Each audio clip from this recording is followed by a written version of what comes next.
Martín Jaite llegó a la cima del tenis mundial.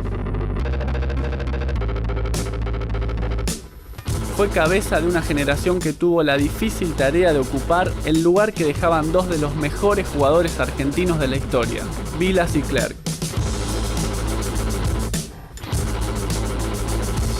Pudo haber sido nadador, pero una frustración lo acercó a una raqueta. Pudo haber jugado la Davis para España, pero terminó regresando del exilio.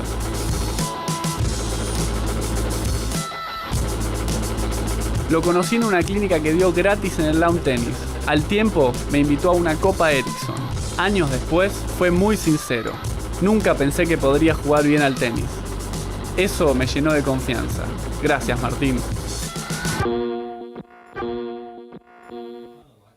De esas palabras no me voy a olvidar nunca, pero qué mejor que preguntarle a él, a Martín Jaite. Primero, ¿por qué me diste la invitación? ¿Y cómo me viste jugar?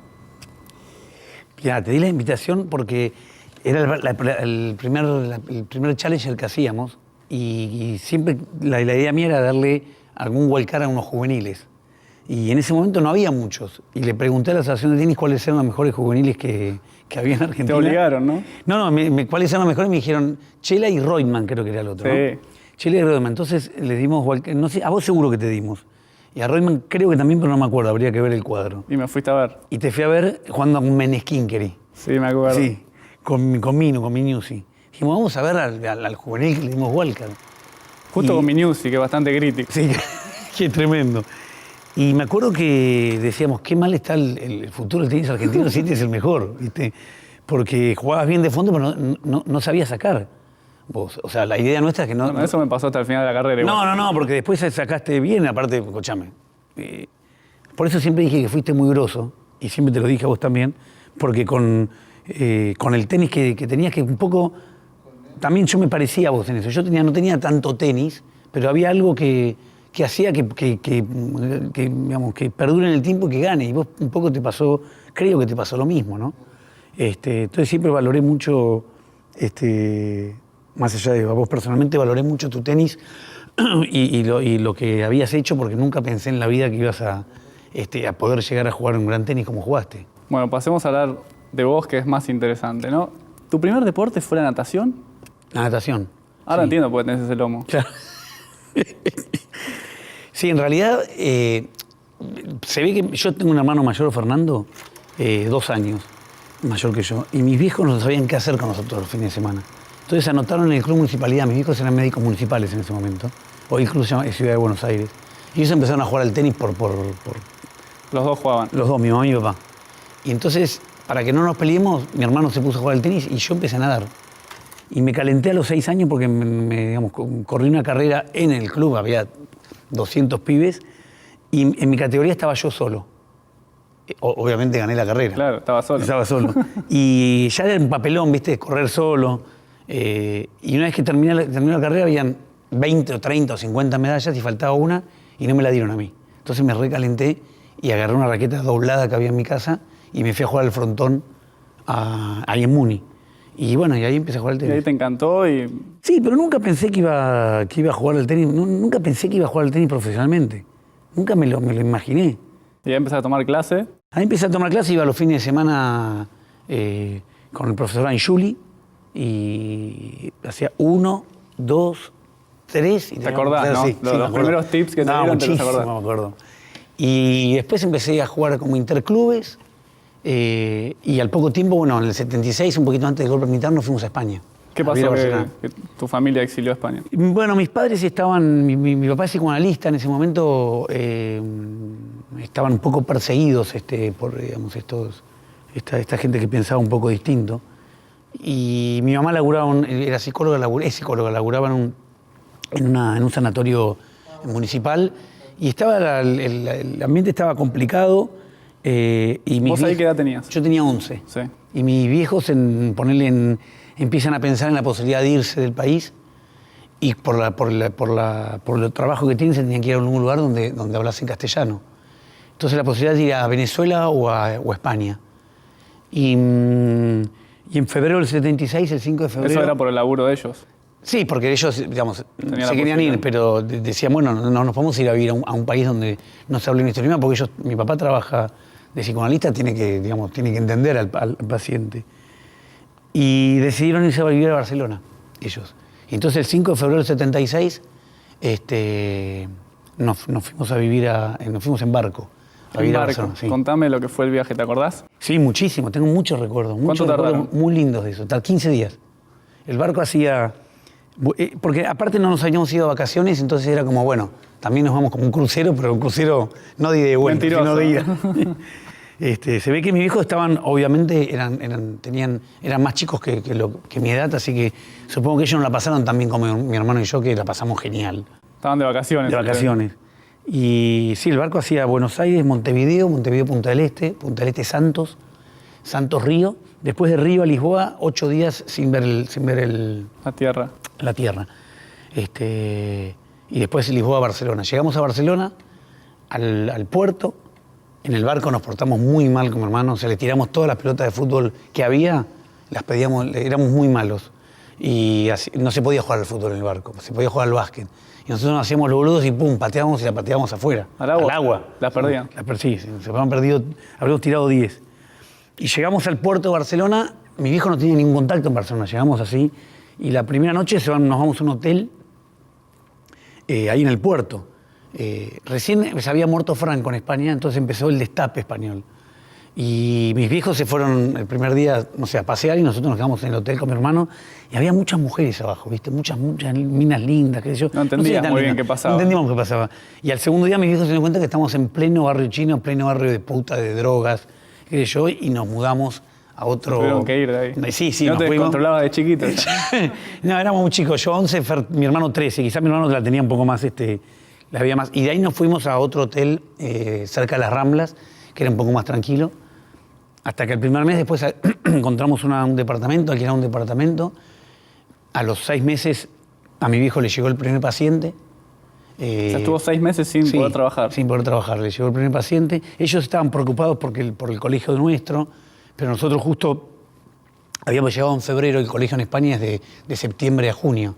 Entonces estaban preocupados por conseguirnos colegio y también porque juguemos al tenis. Nos hicieron socios de un club, el Club Barcino.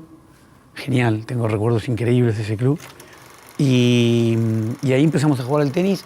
Los dos, tu hermano y Mi vos. hermano y yo, sí, mi hermano ya jugó. Mi hermano jugaba mejor que yo. Y con el primer paciente que agarró mi viejo, compramos una tele chiquita. Y mi viejo se fue con mi hermano a Ámsterdam a comprar una combi, porque la idea nuestra era los fines de semana recorrer con la ¿Pero combi. por qué tuvo que ir hasta Ámsterdam? Porque las combis en Ámsterdam se conseguían baratas, ¿viste? Era un momento que había que apichugar. Y con esa combi, los fines de semana nos íbamos a recorrer Europa con una carpa y con la combi también, que en la combi también ¿Y dormíamos. vos eras chico? ¿Eras consciente de todo lo que pasaba o no te dabas cuenta de nada? ¿De lo que pasaba acá en Argentina? De todo, de por qué te tuviste que ir, de por qué estabas No, viviendo en ellos España. no nos explicaron mucho de por qué nos teníamos que ir. O sea, no es que nos dijeron, tenemos miedo.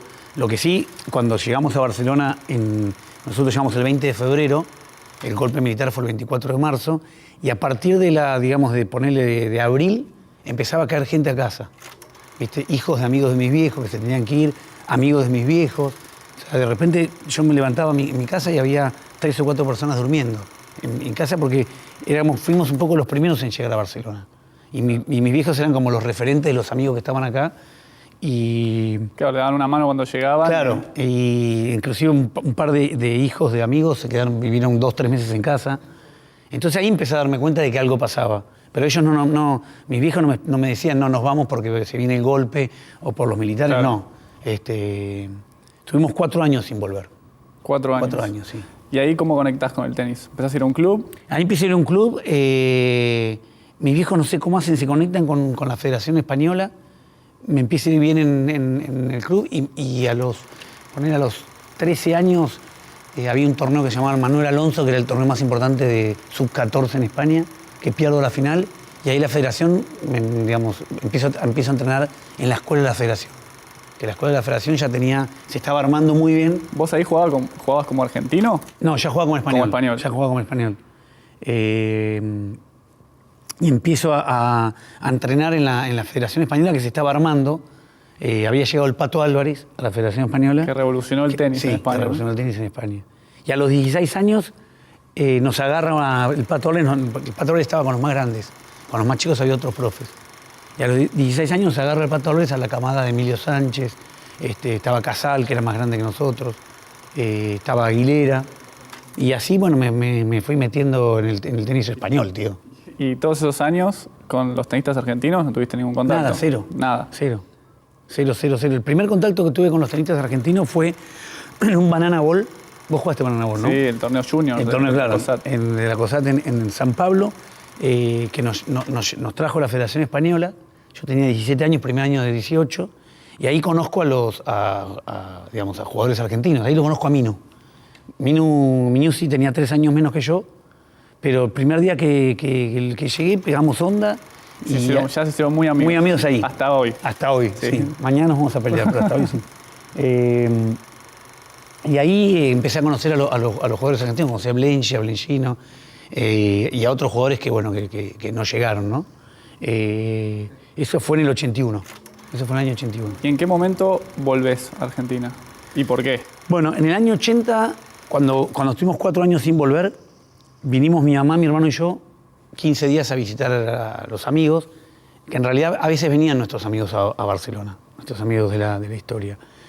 Y mi hermano, cuando vinimos 15 días acá, decide volverse acá. O sea, volvemos a Barcelona, vinimos en abril, en el 81, volvemos a Barcelona, mi hermano en junio termina el colegio y le dice a mi viejo, no aguanto más, me vuelvo a Argentina. Y se viene a vivir con una familia amiga nuestra. En el año 81 mis viejos se separan. Mi mamá se vuelve a vivir a Buenos Aires y mis viejos se quedan en Barcelona. Y yo me iba a volver con mi vieja.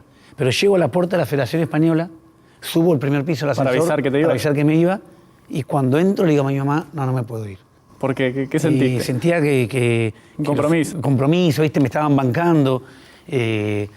También se quedaba mi viejo solo. O sea, tenía mucha mezcolanza de cosas. Estaba muy mareado. Yo le dije, mamá, no me puedo ir. Mi vieja se volvió sola. Era una decisión difícil también para la edad que tenías, ¿no?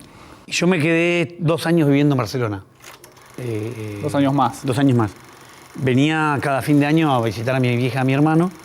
Y en febrero del 83, 4 días antes de irme, conozco una chica. Que no es Bea, No es tu actual mujer. No es mi actual mujer. Conozco una chica, me engancho con ella. Y iba, venía, a fin de año. Hasta el momento en España no habías conocido ninguna. Sí, tenía, increíblemente, cuando empecé a tomar la decisión de volverme a vivir a Argentina, había conocido una... Eso es lo típico, pasa siempre. Una gallega divina había conocido. Bueno, y me vuelvo a vivir acá en diciembre del año 83. Le digo a mi viejo, papá, yo me vuelvo a Buenos Aires, mi viejo se enoja conmigo, se recalienta. Y me vengo a vivir acá en diciembre del año 83. 5 de diciembre del 83 llegué. El 10 de diciembre asumía don Raúl Ricardo Alfonsín. Bueno, un buen momento. Un muy buen momento.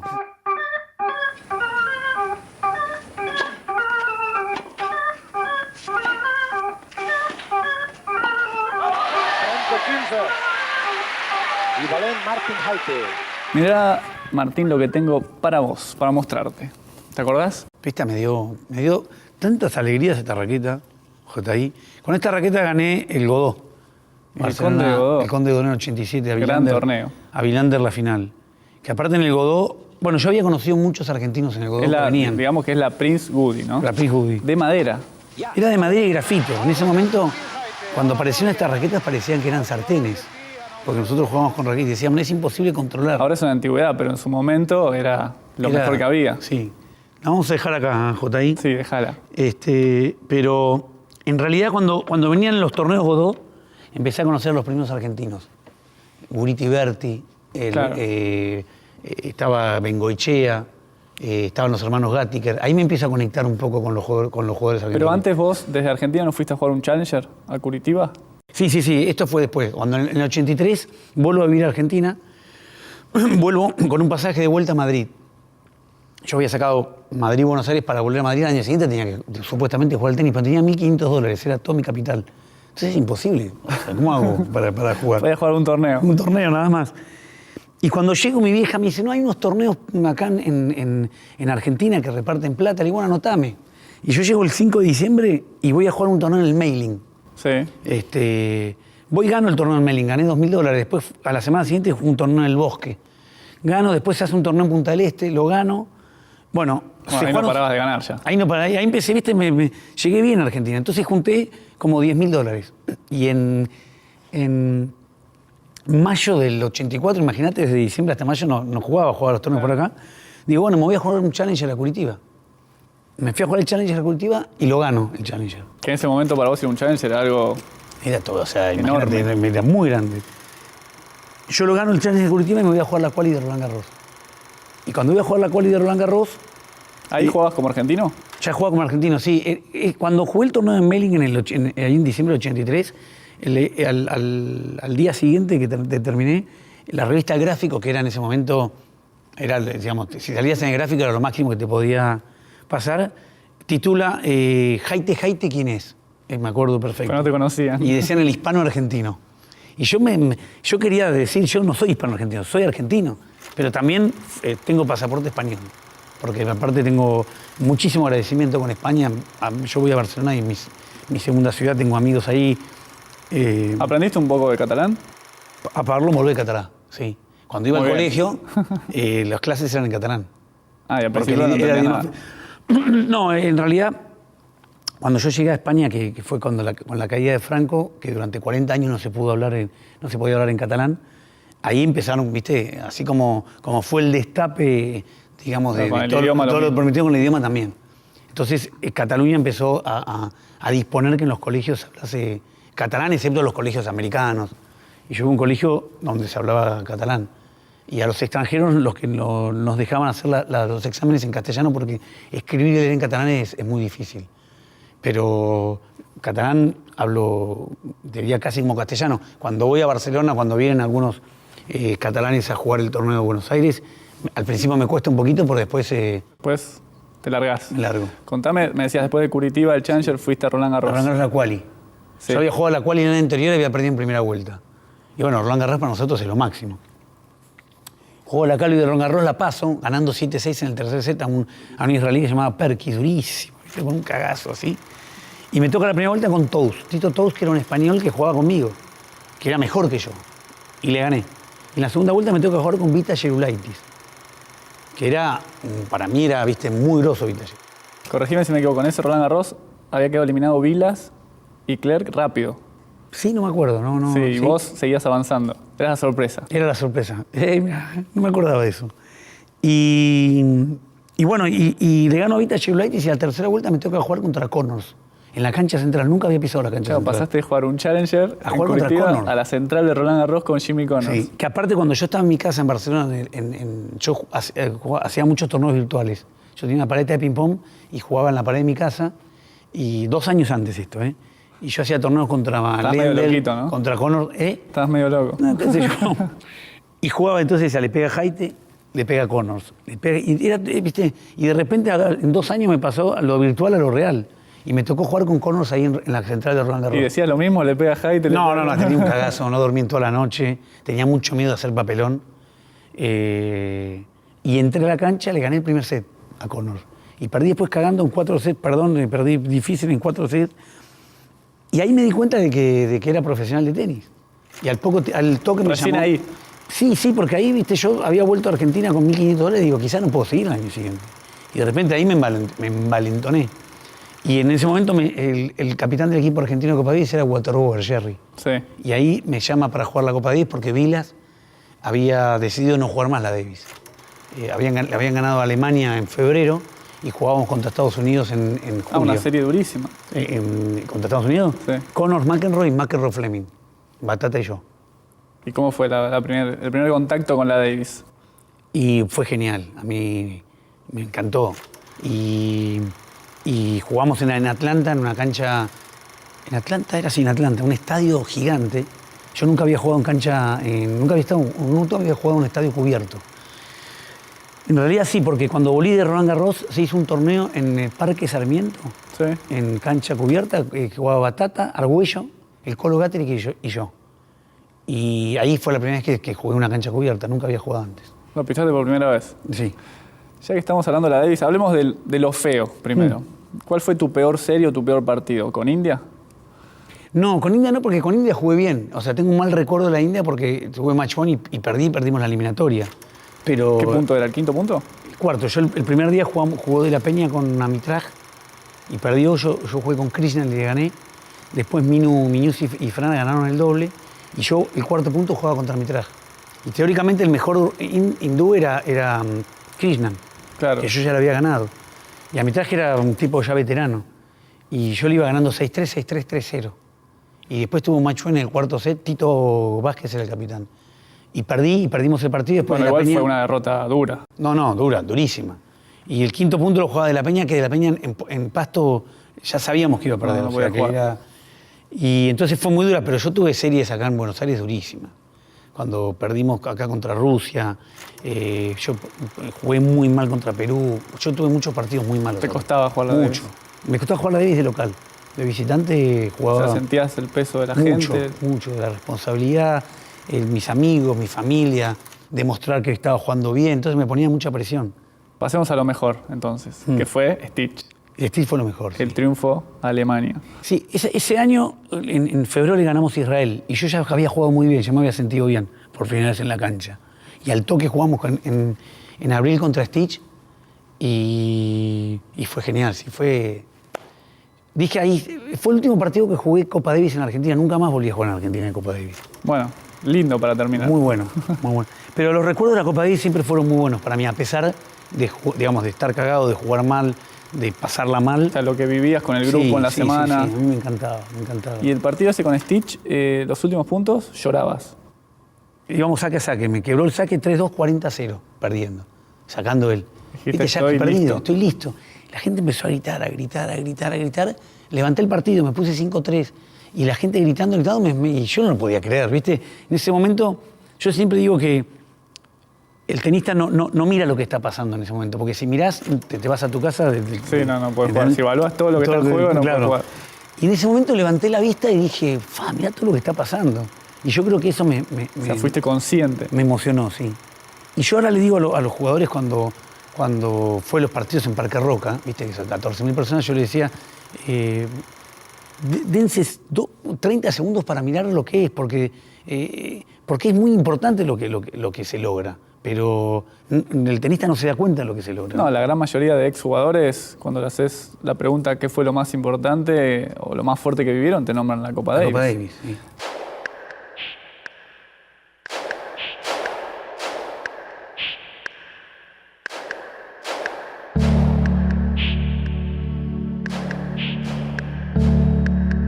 Y ahora hablando de eso, vos como capitán, ¿cómo lo viviste? ¿Pensaste que iba a ser así? ¿Es más complicado de lo que pensabas? Mi experiencia en la Copa Davis como capitán ha sido genial. Yo la disfruto mucho, la valoro mucho, la comparto mucho con Zabala, que me gusta mucho estar, digamos, compartir con él y vivir esto con él. Y con los demás jugadores que hemos estado, que han pasado por nuestro equipo, lo hemos tratado de disfrutar, digamos, mucho y lo disfrutamos por momentos. Y vos que también estuviste del lado del entrenador, estuviste un tiempo con Nalbandián, otro con Gaudio. ¿Crees que el jugador tiene que siempre jugar la Davis o hay momentos que te complica el calendario y se entiende que diga que no? No, entender se entiende que diga que no. Yo la jugaría siempre. Digamos, yo soy una persona que la disfruté mucho la Copa Davis como jugador, la soñé mucho como espectador y como tipo de tenis y la valoro mucho ahora. O sea que, digamos, puede ser entendible que un jugador por calendario no quiera jugar, pero yo la jugaría siempre. Y contame de esta experiencia como entrenador. ¿Cuáles fueron las grandes diferencias de pasar a ser jugador, que sos el protagonista, y a entrenador, que es todo a través de otra persona? Está bien, tuviste dos cracks, ¿no? No, sí. Yo tengo una cosa que es una facilidad que cuando a mí las cosas me gustan, yo me acomodo rápidamente, ¿no? O sea, y a mí la época de entrenador me gustó mucho, digamos, y es totalmente diferente, porque pasás a ser yo digo que el entrenador es como casi un médico de guardia, estás 24 horas de guardia, digamos, a disposición. Estás todo el día pensando en tu jugador. Pensando en tu jugador, pensando en las cosas qué le puede hacer bien, planificando el entrenamiento del otro día. Todo el tiempo estás pensando en él. Entonces, o sea, es totalmente lo opuesto cuando eres jugador, que no tenés que pensar en prácticamente nada. En realidad el jugador sí piensa mucho, porque es el que está dentro de la cancha. Yo siempre digo que el jugador es el que toma la última decisión, la toma el jugador. Y, o sea, tomar la última decisión tiene mucha responsabilidad, ¿no? Y está bien, ¿no? Porque es el que... Y es el que decide, porque vos le podés decir como de entrenador de afuera, che, mira, yo creo que le tenés que jugar al revés, cruzado, y tu jugador en ese día no siente el revés cruzado y siente mejor el revés paralelo. Y entonces él es el que toma la última decisión. Y para mí el jugador tiene que ser muy independiente. A mí no me gustan los jugadores dependientes. Y con Gastón lo agarraste en un momento importante para él porque él ya era un gran jugador, pero hasta ese momento no había ganado ningún título. Y arranca con vos y gana 2 seguidos. Sí. ¿Qué hiciste? ¿Sos mago? No, mago es, hay uno Corea. solo, Mario Cobo, Sí. Mago Corea. No, mirá, yo tanto con Gastón como con David fui aprendiendo mucho. O sea, yo digo, y también en la Copa Davis vas aprendiendo, digamos, vas aprendiendo todo el tiempo. Y cuando llegué con Gastón fue una situación rarísima. Yo a Gastón lo conocía de él de jugar los torneos, pero yo no era amigo de Gastón. Ni lo conocía ni nada. Y Gastón me llamó, él estaba en Monte Carlo, había perdido la quali contra Andresa. No. Sí, contra Andresa la quali de Monte Carlo. Y no sé por qué me llamó por teléfono. Él se había enterado que yo iba a Barcelona a la semana siguiente al Godó, porque se cumplían 100 años del torneo y me invitaban a los ex campeones. Y me llama por teléfono Gastón y me dice algo así como, Martín, si no me entrenás la semana que viene en Barcelona, me retiro. Digo, no, Gastón, le digo, yo voy, pero llego el lunes. Igual no era verdad, seguramente. No, seguramente no. Llego el lunes a Barcelona, no puedo llegar antes. Y digo, ojalá que te toque el martes para estar un día juntos. Y llego el lunes, primer turno el lunes le toca, contra Montañés, me acuerdo. Y llego ahí con Gastón, estaba haciendo la entrada en calor Gastón, yo estaba vestido de civil, y llevamos al vestuario. Y Gastón me dice, están por entrar a la cancha y me dice, ¿qué hago? Me dice Gastón. Y le digo, mira Gastón, no sé, no te conozco, no entrené nunca con vos. Le digo, pero vamos a hacer una cosa, le digo. Vamos a pasar la pelota para el otro lado y después vemos. Y dice, eso le dio confianza, no sé. Le ganó Montañés. Lo puso contento y ya jugó bien. Sí, y yo creo que al jugador, fui aprendiendo con Gastón y también con David, que al jugador le tenés que dar armas para que esté contento. Para que viva el trabajo, más allá de que es un estrés, con alegría. Y Gastón jugó todo ese torneo con alegría. Bueno, Martín, muchas gracias por haber venido. Siempre es un placer charlar con vos. Hoy lo hicimos desde otro lado, ¿no? Desde otro lugar. Jota, vos sos grosso. Vos sos grosso. La verdad que te agradezco vos. Y me sentí muy cómodo, como siempre. Y me olvidé que estábamos grabando. Podíamos seguir hablando. Yo también. La pasé muy bien. Bueno, espero que lo hayan disfrutado mucho y los espero la próxima en el set de Chela. Chau.